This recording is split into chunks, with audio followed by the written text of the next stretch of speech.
નમસ્કાર, હું doctor Falguni Mihir Desai, principal શેઠ આરજેજે high school Valsad.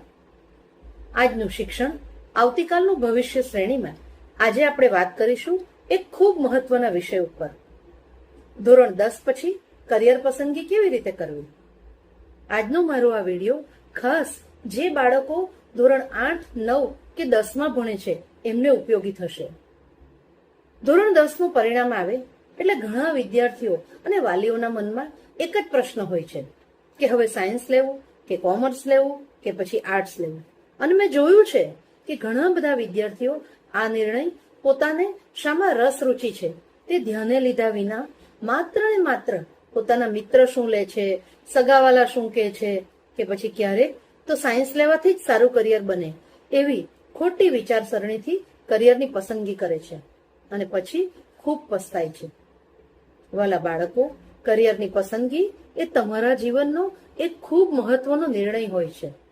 Career પસંદ કરવું એટલે માત્ર ગમે તે એક સ્ટ્રીમ પસંદ કરવી એવું નથી હોતું, પણ પોતાના ભવિષ્યની સાચી દિશા નક્કી કરવાની હોય છે.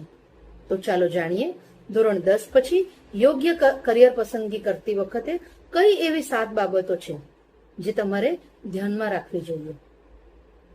નંબર 1, પોતાની રુચિ ઓળખો. સૌથી પહેલા પોતાની જાતને પૂછો કે મને ખરેખર શું ગમે છે. મને ગણિત ગમે છે, મને વિજ્ઞાનમાં રસ છે, મને લેખન અને ભાષામાં રસ છે, કોઈ ચોક્કસ વ્યવસાય કે પછી આર્થિક બાબતોમાં રસ છે, કે પછી કલા, ડિઝાઇન, સમાજશાસ્ત્ર અથવા માનવ વિજ્ઞાનમાં રસ છે. આ તો થોડાકનો જ હું ઉલ્લેખ કરું છું. આવા તો અગણિત અભ્યાસક્રમો છે જેમાં તમે કરિયર બનાવી શકો. આ બધું એટલા માટે કહું છું કે જે ક્ષેત્રમાં તમને રસ હોય, જે તમને ગમતું હોય, તેમાં લાંબા સમય સુધી મહેનત કરવી એ તમારે માટે સરળ બને છે. નંબર 2, પોતાની ક્ષમતાને ઓળખો.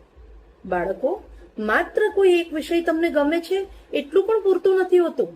તમારી ક્ષમતા, તમારી સમજવાની રીત, વિચારવાની શક્તિ, સમસ્યા ઉકેલવાની ક્ષમતા એ પણ એટલા જ મહત્વના હોય છે. હું તમને એક ઉદાહરણ આપું. માનો કે કોઈ એક વિદ્યાર્થીને સાયન્સ ખૂબ ગમે છે, પણ એની સાથે સાથે સતત મહેનત કરવાની માનસિક તૈયારી અને વૈજ્ઞાનિક વિષયોની ઊંડી સમજ કેળવવા માટે તે તૈયાર છે કે કેમ તે પણ વિચારવું એટલું જરૂરી હોય છે. નંબર 3, માત્ર મિત્રોનું અનુકરણ ન કરો.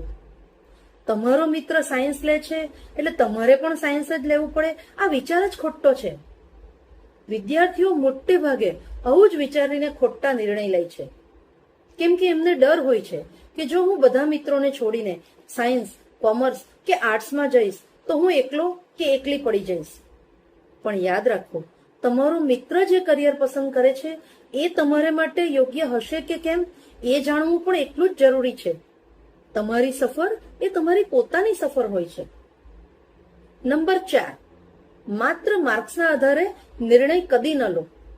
હા, માર્ક્સ મહત્વના છે, પણ માર્ક્સ જ આખું ભવિષ્ય ક્યારેય નથી હોતું.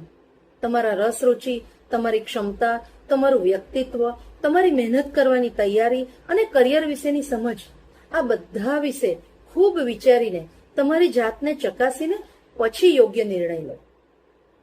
નંબર 5, કરિયરના વિકલ્પો વિશે માહિતી મેળવો. આજના સમયમાં કરિયરના વિકલ્પો ખૂબ વિશાળ છે. સાયન્સમાં માત્ર ડોક્ટર કે એન્જિનિયર આ 2 જ વિકલ્પ નથી. કોમર્સમાં માત્ર સીએ જ થવાય એવું નથી. આર્ટ્સમાં પણ અનેક ઉત્તમ કરિયરના વિકલ્પો છે. આ ઉપરાંત design, law, management, computer, data science, media, teaching, psychology, hotel management, defence, અઢળક ક્ષેત્રો તમારી રાહ જોઈને બેઠા છે. એટલે કોઈ એક કરિયરને સૌથી સારું માનવાને બદલે મારા માટે કયું ક્ષેત્ર યોગ્ય છે એ પ્રશ્ન તમારી જાતને પૂછો અને પછી કરિયરની પસંદગી કરો. નંબર 6, આ વાત મારે વાલીઓને કહેવી છે. વાલીઓ, બાળક ઉપર પોતાના સ્વપ્ન કદી ન લાદે. દરેક મા બાપ પોતાના બાળકનું સારું ભવિષ્ય ઈચ્છે છે, એની ના નથી, પણ બાળકને માત્ર એટલા માટે સાયન્સમાં ન મોકલો કે તમારા કુટુંબના, સગાવાલાના બધા બાળકોએ સાયન્સ લીધું છે એટલે એણે પણ એ જ લેવાનું. તમારે બાળકને ડોક્ટર જ બનાવવો છે કારણ કે તમારા કુટુંબમાં બધા ડોક્ટર છે. હા, આ વાત હું એટલા માટે કરું છું કે મેં એવા ઘણા વાલીઓને જોયા છે કે જેઓ પોતાની અધૂરી ઈચ્છાઓ પૂરી ન કરી શક્યા એ હવે બાળકો મારફત પૂરી કરાવવા માંગતા હોય છે.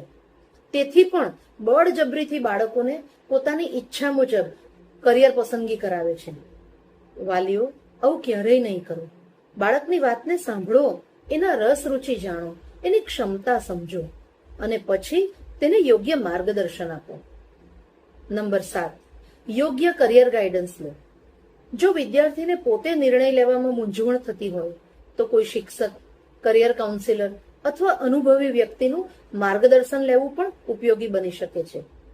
કરિયર પસંદગી એ એક દિવસનો નિર્ણય ક્યારેય નથી. તેને માટે ખૂબ એડવાન્સમાં માહિતી મેળવો, વિકલ્પોની સરખામણી કરો અને પછી નિર્ણય લો. વાલીઓ માટે મારો એક ખાસ સંદેશ છે કે તમારા બાળકને માત્ર એટલું નહીં પૂછો કે તું શું બનવા માંગે છે, એને એમ પણ પૂછો કે બેટા તને શું કરવાનું બહુ ગમે. કારણ કે બાળકને પોતાની પસંદગીનું ક્ષેત્ર મળે અને તેમાં યોગ્ય માર્ગદર્શન મળે તો તેની સફળતાની સંભાવના અનેક ગણી વધી જાય છે. જો આપને મારો આ વિડીયો ગમ્યો હોય તો વધારે ને વધારે લોકોને શેર કરજો, લાઈક કરજો અને સબસ્ક્રાઇબ પણ કરજો, જેથી મારા નવા વિડીયોની આપને તરત જ જાણ થશે. તો ફરી મળીશું એક નવા વિષય સાથે. આભાર.